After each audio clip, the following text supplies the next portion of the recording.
Okay, I think we're on the air and hopefully recording this so that students can look at this whenever you guys want. This is our first office hour for the year. So send in your questions if you have any of those. And there's a couple that have popped up on the screen, so I'll go through those. First of all, some of you will recognize me from the videos. I'm Steve Mayfield, professor of biology here at the University of California, San Diego, and the creator, along with Travis Johnson, of Our Energy Future. This is now our third time to run it, and been a huge success so far.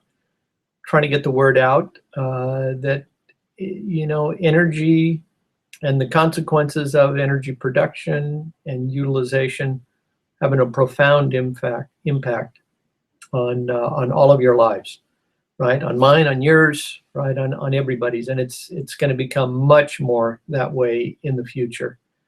I'm always surprised as I travel around the country and the world talking to people, how ignorant most people are about energy, about where it comes from, about what its impacts are. Certainly we sort of understand burning fossil fuel and climate change. I think that's been well documented. Not everyone agrees with it. Of course, here in the country, we have a bunch of what we would call climate deniers, people who think this isn't impacting them, yet the evidence for climate change are around us every single day now, right? But also, I'm always shocked at how little people understand about the food, water, and energy trilemma, as it's being called here now, which is the sort of nexus of energy and food and water. And obviously, those of you who are taking the course will understand that there's a direct relationship between the cost of fossil fuel and food and the cost of food. There's a very direct relationship between food and energy. So these are things that are very important if we're going to understand and have any impact on energy. We're going to have an enormous impact on food. Behind me, right there, that thing right there, that is a surfboard, which we made a few months ago here at the University of California, San Diego, in collaboration with a group called Arctic Foam and one of the biotech companies, Solazyme. And the core of that surfboard is made from polyurethane, which is made from algae oil. So we took algae oil, we converted those to polyols, and then we mix those polyols with a crosslinker, and that makes polyurethane. So the center, the core of that, which is called the blank, is made from algae. So that is a renewable and sustainable surfboard. We've made 3 so far. We gave one to the mayor of San Diego, and he took it all around the world and ended up giving it to the president of Japan Airlines last month. Got a new one for him. We're going to give him another one now because he gave his away.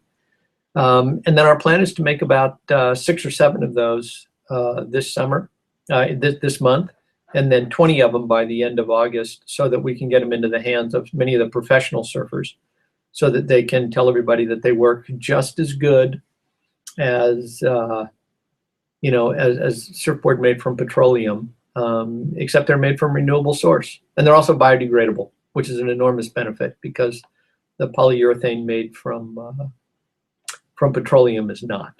Okay, there's a couple of questions sort of leaking in, and we'll go down and take a look at some of those. Here's one that I love. It says, what is the latest news with oil prices and fracking markets in the U.S.? So those of you who have watched the price of oil will know that about a little more than a year ago, it was at $100 a barrel. It had sort of popped back and forth between sort of $95 and $105 a barrel, $110 a barrel if you're over in Europe. Brent crude, a little different than West Texas Intermediate, generally about $5 to $8 more a barrel. It had sort of been popping around between 95 and $100, and then starting a little more than a year ago, in March of 2014, the price started down, hit about $65, $70 a barrel last fall, and then this winter came all the way down to less than $50 a barrel briefly.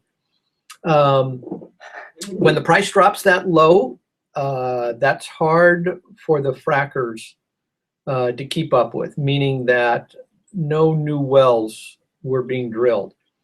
because in order for fracking wells are very expensive to drill.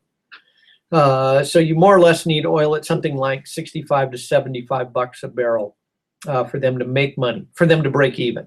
And obviously it's got to be above $75 a barrel for them to make money. So when they're not making money, existing wells that have been drilled continue to produce oil, because initially you have a very large capital expense to drill the well, but then your actual production cost once the well is drilled to actually pull the oil out of the ground is much less than $65 or $70 a barrel. That's the average price over the life of a well. So once they've been drilled, a fracked well, in general, you're going to continue to pull oil out of it. So but you won't drill a new one. So once the price dropped below $60 a barrel, we had an enormous crash in the number of rigs, called the rig count. And it went from about 1,600 down to about 400 rigs in the last 7 or 8 months.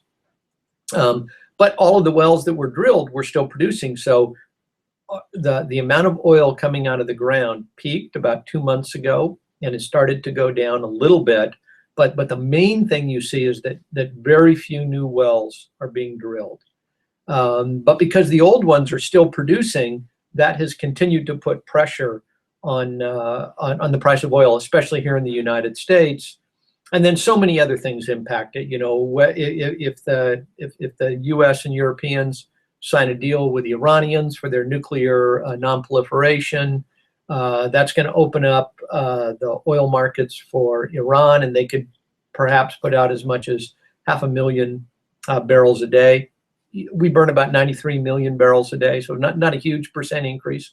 But of course, you know, that's added on top of everything else. So right now, the number of fracking wells, of drill rigs for fracking wells, is down 75% from what it was a year ago, but there's still some out there.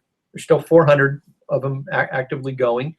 And it kind of looks like maybe the new reality is going to be that at $70 to $80 a barrel for oil, we will continue to do fracking in the United States. And below that, we probably won't. My guess is that, you know, the Saudis sort of turned the spigot open. They didn't flood the market per se, but they didn't cut back on their production as the fracking was increasing. So fracking in the United States increased production about 3 million barrels per day. The Saudis didn't cut back that, so we went from producing about 92 million barrels a day to 95. Demand was only 93. Supply was greater than demand. The price came down. Okay. As soon as the Saudis decide to turn that back down, or as soon as the fracking wells that are running now sort of run out of oil, which they do relatively quickly, they run about 36 to 48 months before you got to go back in and give them a little booster. Then the price will probably be back up. Long term, there is no place energy is going but up. All right, it's the price of oil is going to go up. The Chinese economy continues to expand. The Indian economy continues to expand. There is no future for these things. So right now, today, I think it was $51 a barrel. My prediction is this time next year, it'll be back up to 80 or 90, on its way back up to several hundred. So I would say that is, I should select that one so you guys know what I'm talking about. So that's what's fracking. Okay, let's look at some of these other questions that are right here.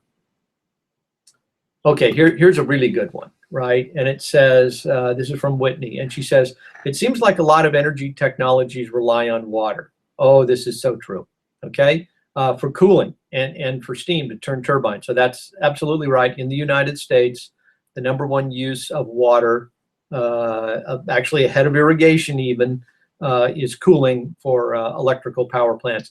That's generally called once-through water. That means you pull it out of an ocean or you pull it out of a river. You use that to cool your power plant, which makes it more efficient.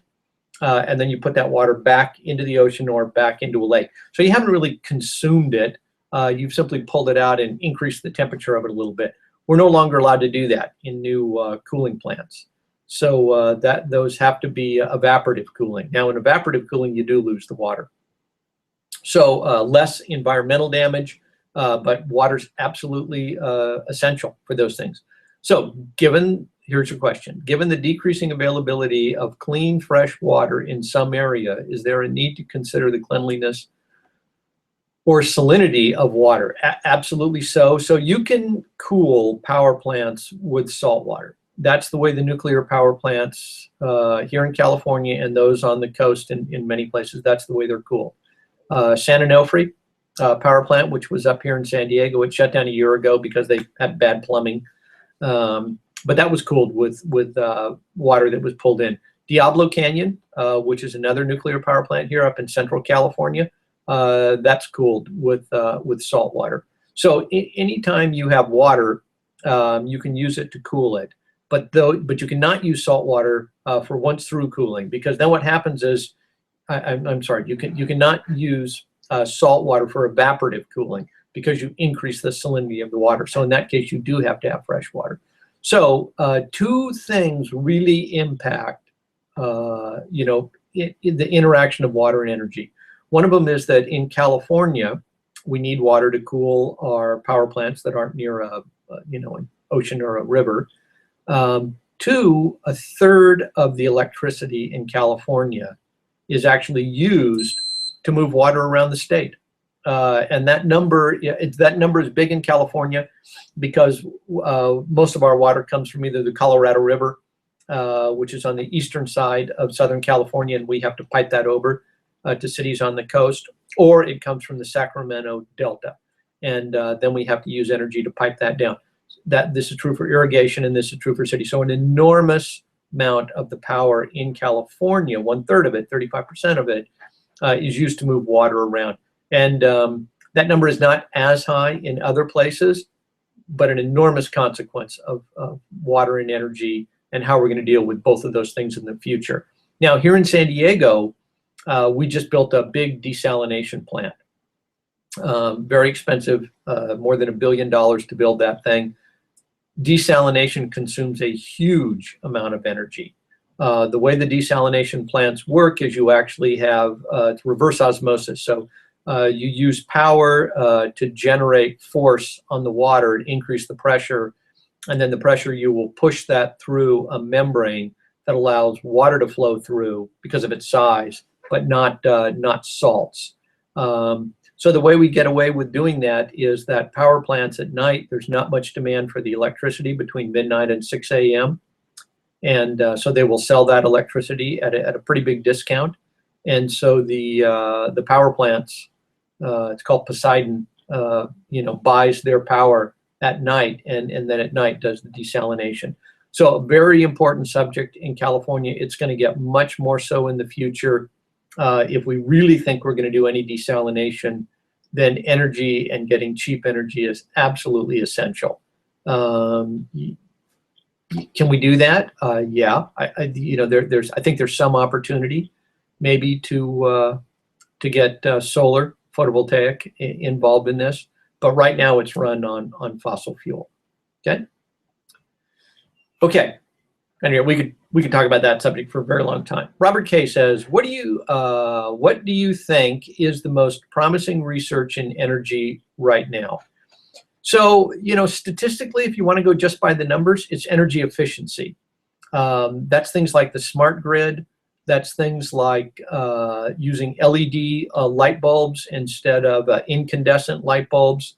That's getting much better temperature control on buildings.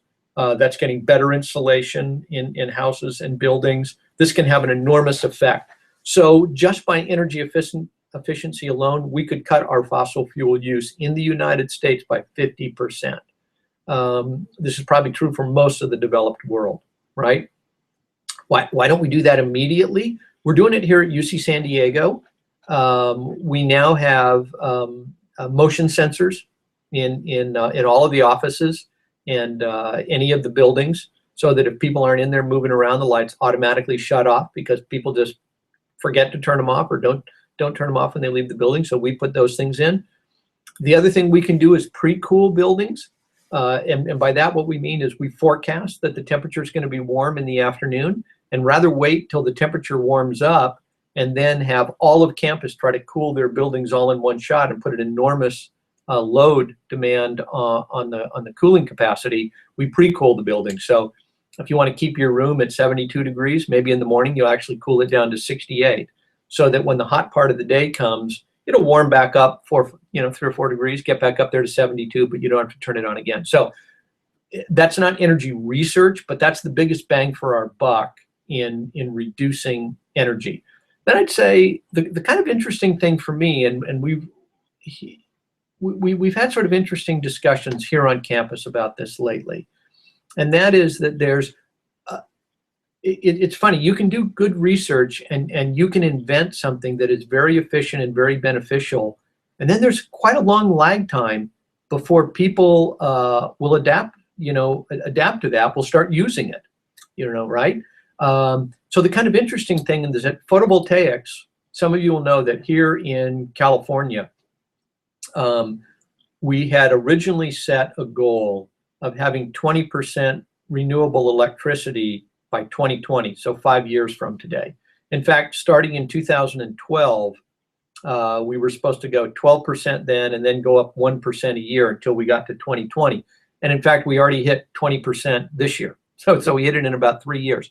Why did we hit that so quick in California? We hit that so quick in California because after we made that commitment, so we made that commitment in 2010, right? That was actually Arnie Schwarzenegger, was our governor then, Republican governor, and then followed by Jerry Brown, Democratic governor now, to get these things going. So, and that's because photovoltaic price went down, and then people like me, and many others, but basically people who can afford it, it's now kind of a no-brainer for us to put photovoltaics on the house.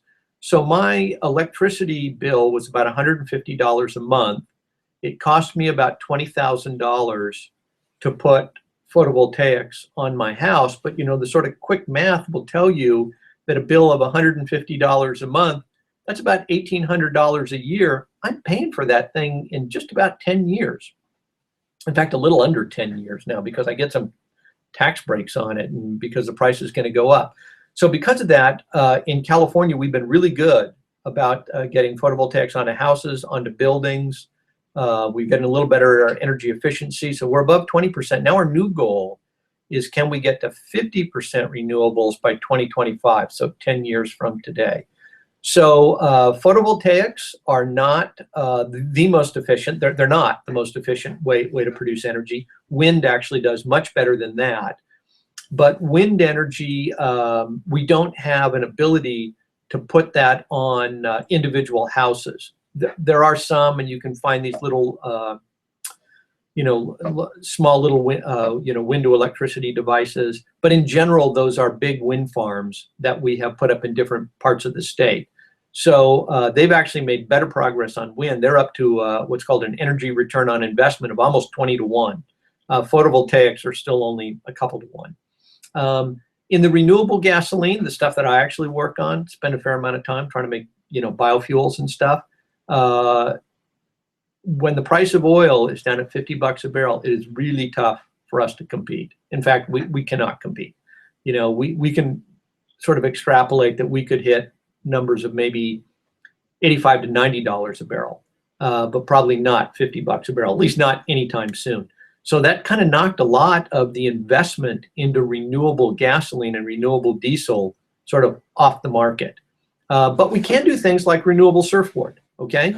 And obviously people spend a lot of money on surfboards. The retail of a surfboard is about $700. So now what many of us on the sort of renewable fuel side, liquid fuels, now we think about renewable chemicals, simply because the economics of that are much better. So, and on that, we've had great progress on several fronts. And I think that you will see, I hope, commercially available, in retail stores, surfboards made from algae by this Christmas. And then, we're getting a lot of interest from people in the packaging industry and other things that use urethane. Insulation is another big one where they use urethane. So, science is moving along at a pretty good clip. And I think we've become a little more clever in thinking about how do we make a product that has a higher retail value so that we're not trying to compete with the commodity of fuel, which is really, really low price. Because at $50 a barrel, you're down at about 45 cents a pound, and that's hard to compete with. Okay, let's take a look at a few more questions here. Hello, I'm from the Ivory Coast, and Jean-Jacques says, hello, I'm from the Ivory Coast in West Africa. what are your points of view about energy in Africa for the next 5 years and 10 years? So I think two things. One is that a lot of the research and learning, especially on things like LEDs that are just so efficient now, right? You can get a 1 watt LED that is enormously efficient. In fact, 5 watt LED light bulb, you know, placed above your room gives you enough light to read, to cook, to do many different things. So I think that when I think about places like Africa, or I hope you guys will watch one of the videos about electricity in Nepal. You know, when I think about places that don't have the infrastructure that we have in Europe and the United States, that it's going to be distributed energy resources. So what does that mean? That means you won't have a giant central power plant, you know, and an enormous grid where every single home is, you know, has big electrical wires coming into it to bring that electricity and gas lines to bring the gas. I think instead what we're going to be seeing is much smaller localized grid, still shared, you know, but maybe by 5 houses or 10 houses or even a couple hundred houses. And now because of smart grid, you know, because of computers being able to sense when there's a load and make sure you don't overload these things, it actually requires some pretty sophisticated technology to run a grid, even a small one.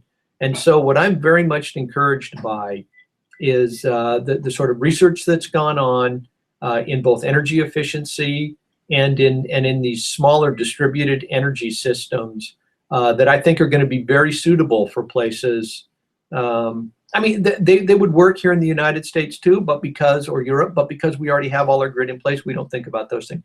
But I think in places like West Africa, there's an enormous opportunity there.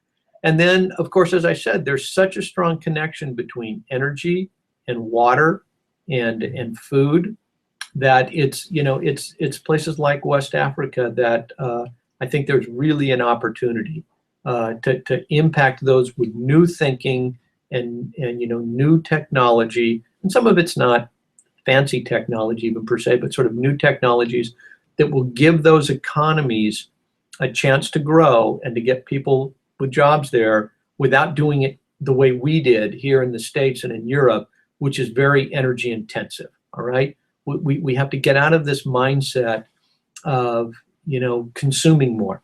In fact, I'm always alarmed. You know, people say, oh, in the United States, we need a 2 to 3% growth rate to have a good economy. We need consumers spending more money.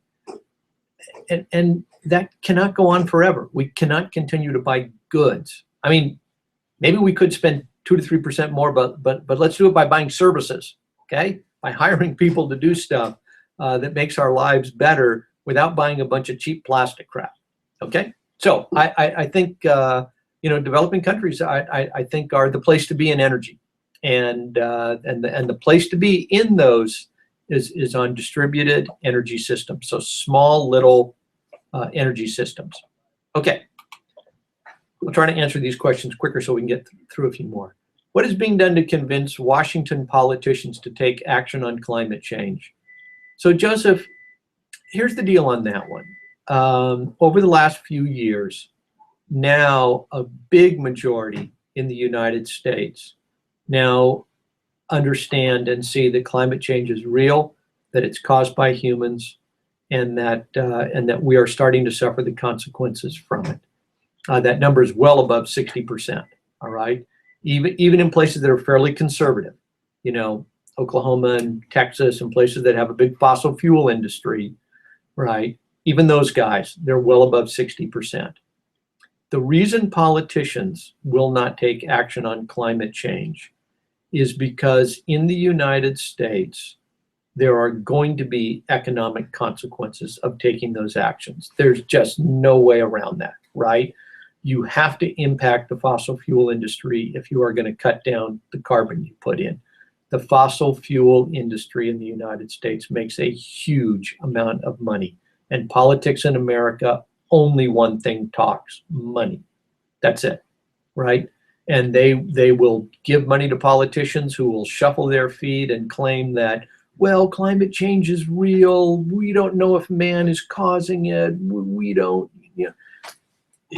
and because they're taking money from these companies. So how do we change that? We change that when all of the kids, when all of you young guys get out and start voting.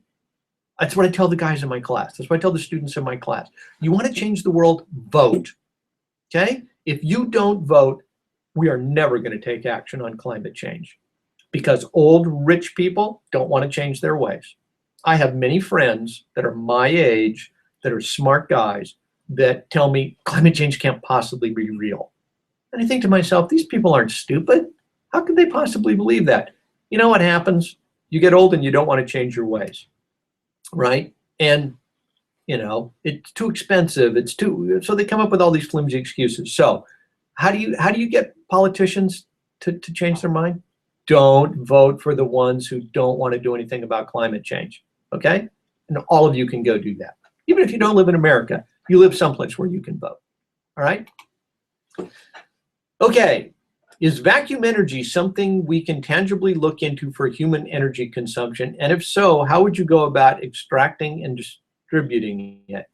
Aaron V., I have zero idea on vacuum energy. I will Google it and find out what it is, but it is not a technology that I am aware of. I am aware of storing energy by pressurizing air. So you can do that and actually get a pretty decent energy recovery back out of that. But vacuum energy, I don't know anything about. So I'm going to claim ignorance on that one, and then I'm going to see if I can figure out what it is. If you want, send me an email if you have some information on it. Maybe it's great new technology, but I have not heard about it. Okay? Let's do this one. I didn't really understand what innovation in agriculture decoupled food and fuel prices and how. So there are many, many different ones of those. I'll hold on here. Also, how do environmental footprint labels on food help decouple food and fuel? Okay, so let me take the top half of this first.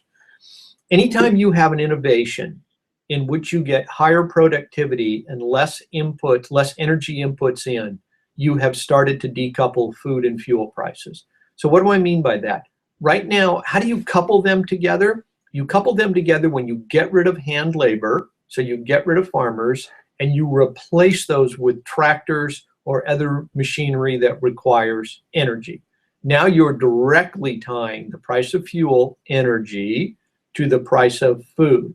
So one way you decouple that is if your efficiency, so if you get higher productivity, so let's suppose you come up with a new strain of corn that now instead of getting 180 bushels per acre, gets 220 bushels per acre. Same energy in, more productivity out. That has decoupled the price of food with the price of fuel because your price of fuel is staying constant and your quantity of food production is going up. So anything you can do that makes it more efficient, that improves it. Anything you can do in which you transport food a shorter distance. So if you buy locally, okay, and there's some caveats here. If you buy local food, you've gotten rid of the transportation component of it. That has helped decouple the price of food from the price of fuel. The reason I say there's some caveats there is because if you produce food locally, suppose you're in Denmark, okay, and you produce tomatoes in the wintertime locally by growing them in a greenhouse, well, you haven't really decoupled the price of food and the price of fuel because you're using a huge amount of energy to warm that greenhouse. You can do that, by the way. You can grow tomatoes in Denmark in the wintertime. You just have to grow them in a greenhouse. You have to have artificial light in there. You have to have lots of energy consumption. Now you've totally coupled it. So you have to be careful with the local thing.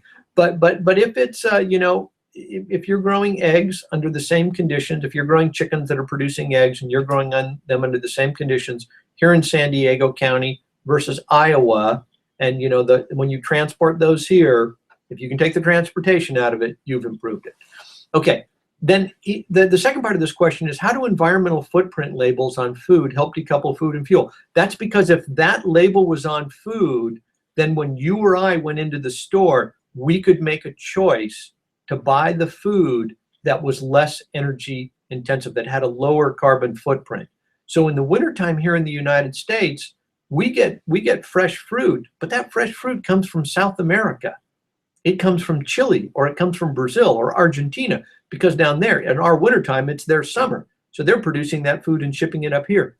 They're air freighting it up. If you are buying strawberries in the wintertime in the United States, those are flown on an airplane from someplace that is having springtime or summertime, okay? So if there were a label on that food that told you this box of strawberries right here got flown from Argentina and it required 100 grams of energy to get there, you could look at that as a consumer, look at that label and say, oh, I'm not going to buy that because it has an enormous carbon footprint. That's how labeling food can help you, decouple those things, because then I get to make a choice. How do I decide right now? The same way everybody does. I go into a grocery store and I say, ooh, those strawberries look good. Oh, they're $4 a basket. That seems expensive, but I'm going to buy them anyway, right? Because I really want those.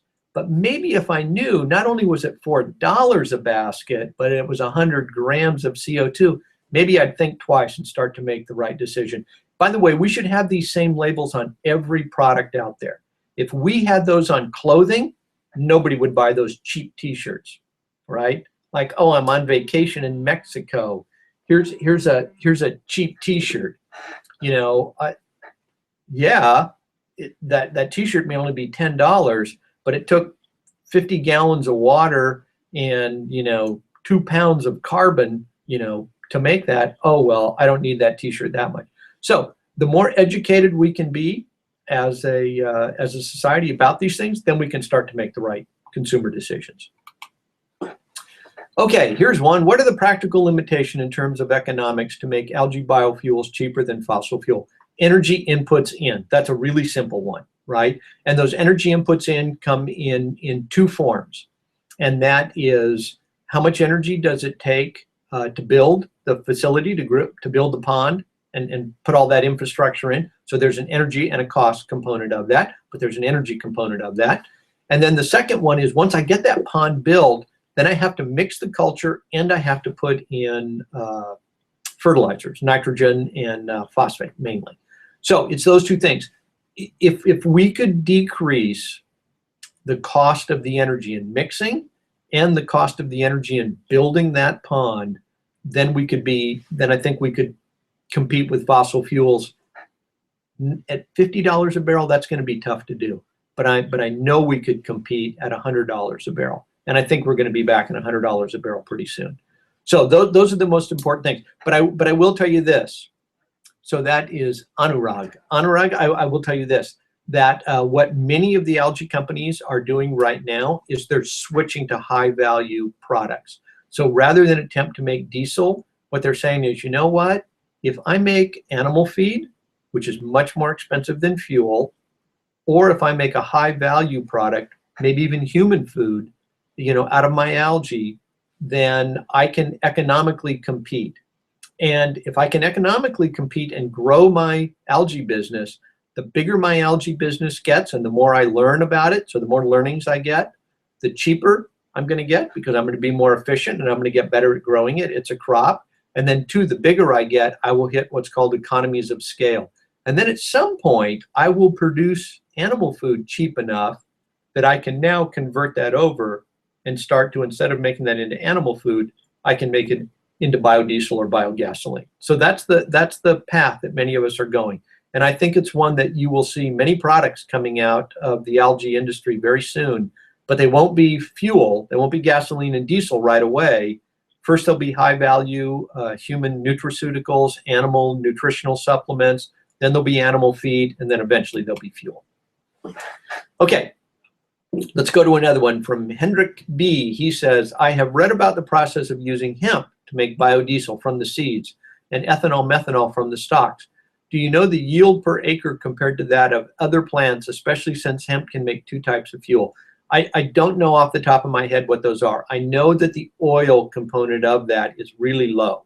You don't get that many seeds, and the oil that comes out of them is not very high.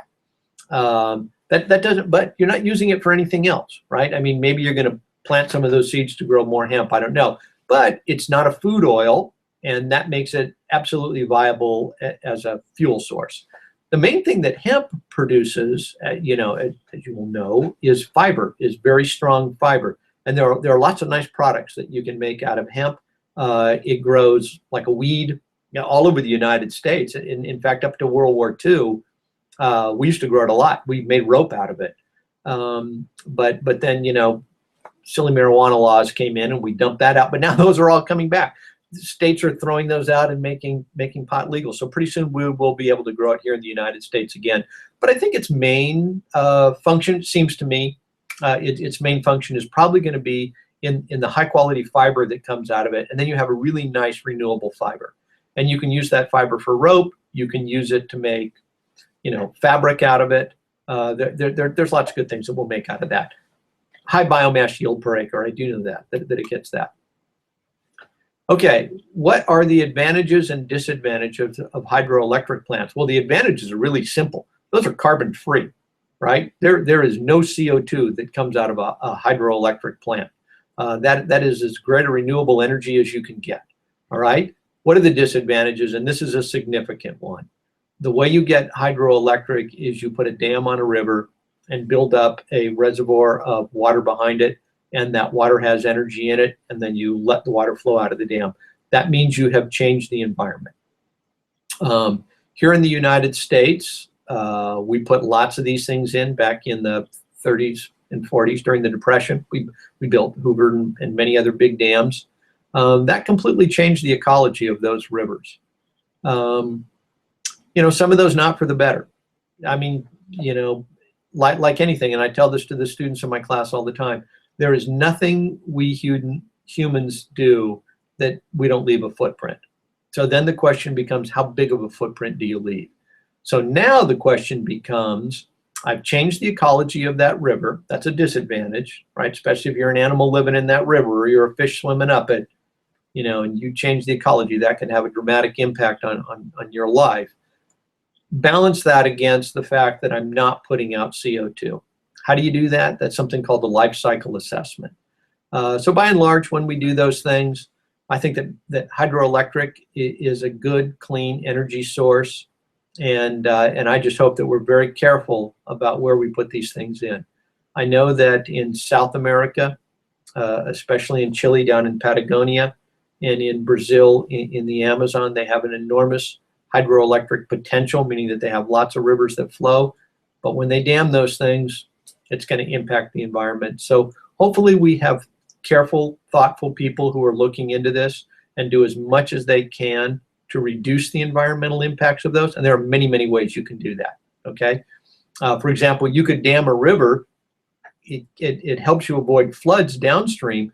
And then at certain times of the year, you let a huge amount of that water go, more than you can't capture the electricity out of it, but you let that water go to kind of, you know, flush through the river like it normally would during a big winter rain, and maybe that keeps the ecology a little better, okay? So there are ways that we can do these things, and we just need to be thoughtful about it. Okay, what is the impact of fracking in the ecosystems of rivers?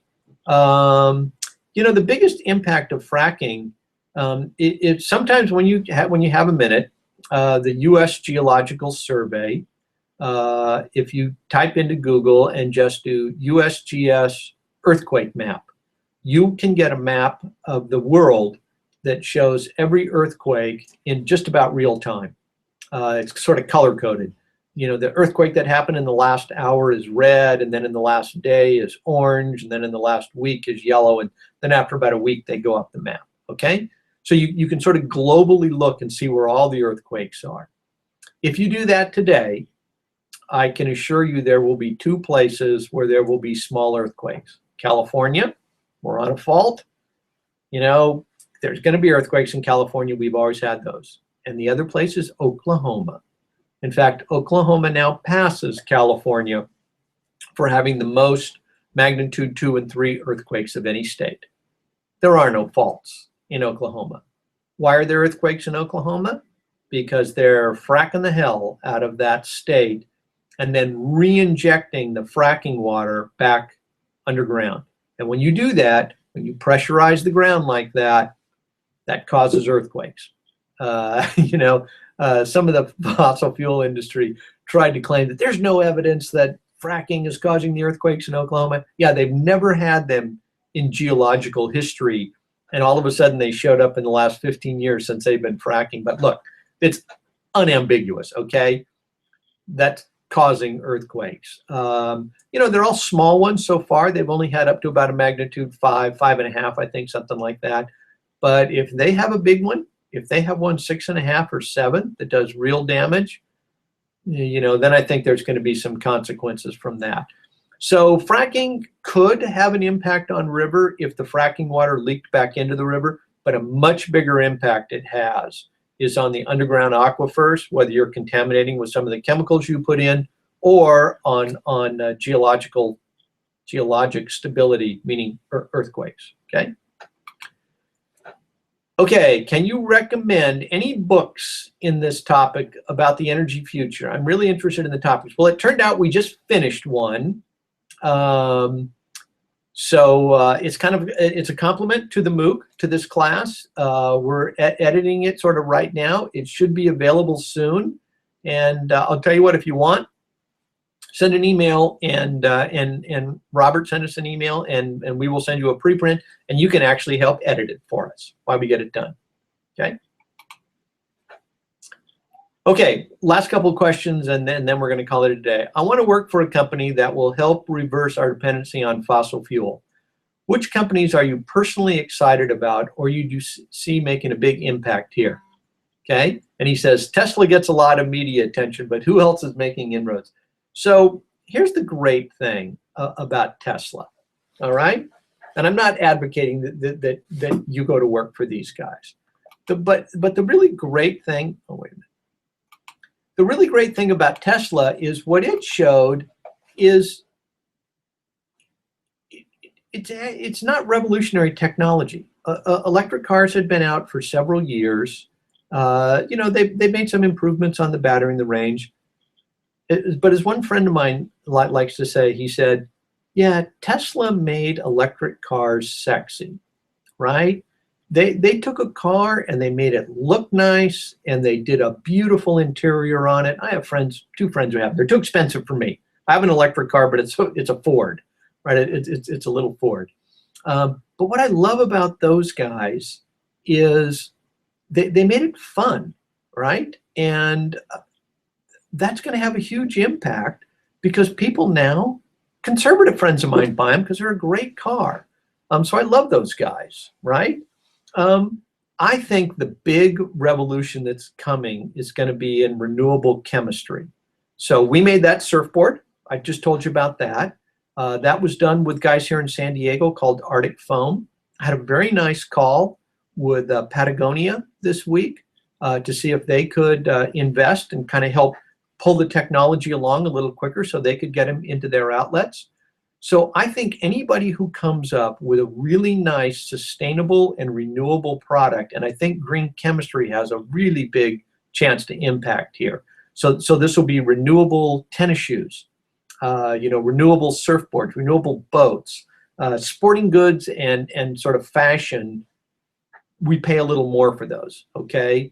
And because some of them are image and some are design and some, so by that our input materials can be a little more expensive. And the renewables are going to be a little more expensive, right? Until there's widespread use of them, they're going to be a little more expensive. So I would look for companies like that. And I would look for companies that are making a serious commitment to renewable. I see a bunch of companies who love to tell you, I'm not going to trash any of them here, but I see a bunch who advertise how renewable they are. And when you really dig a little deeper, you find out, yeah, what their renewable means is that they use recycled cardboard in their packaging when they ship you their shoes. That's fake renewable, okay? But I think we're starting to see some companies make a serious dent in that. And then, John, I would say this. If you really want to make a difference, demand from companies. You guys have so much power now in social media. If you demand that Apple and Google go to completely renewable and sustainable energy for their computer farms, here's what I love to tell people. Which consumes more energy, your iPhone or your refrigerator? It's your iPhone. And the reason your iPhone consumes more energy is every time you get on your iPhone and type in something into the search engine or download something, that information is transmitted to an enormous farm of computers, located, some of them out in Nevada, some of them in other places, and that's energy consumption.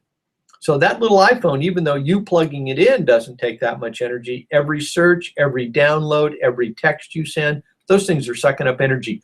Demand from those companies that they become 100% renewable. I guarantee you, Google and Apple can afford to have all renewable energy. The reason they don't is because you guys aren't demanding it. So that's your job, John. You go out and start that social media storm that says, Apple, damn it, we want you to be 100% renewable, or we're not going to buy your phones anymore.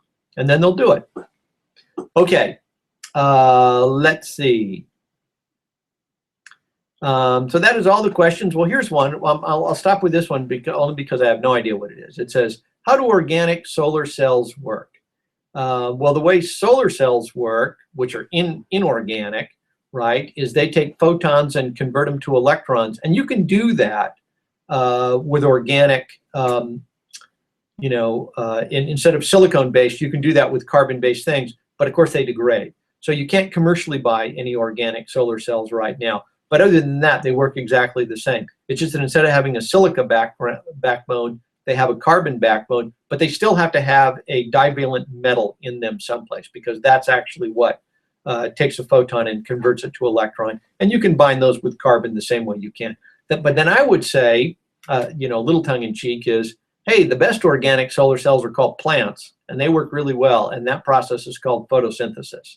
So I'm going to end it at that. Thank you all for your attention. Thank you all for taking the class. And best of the luck the rest of the way out. And let me know if you liked office hours, and maybe we'll have another one later on in the summer.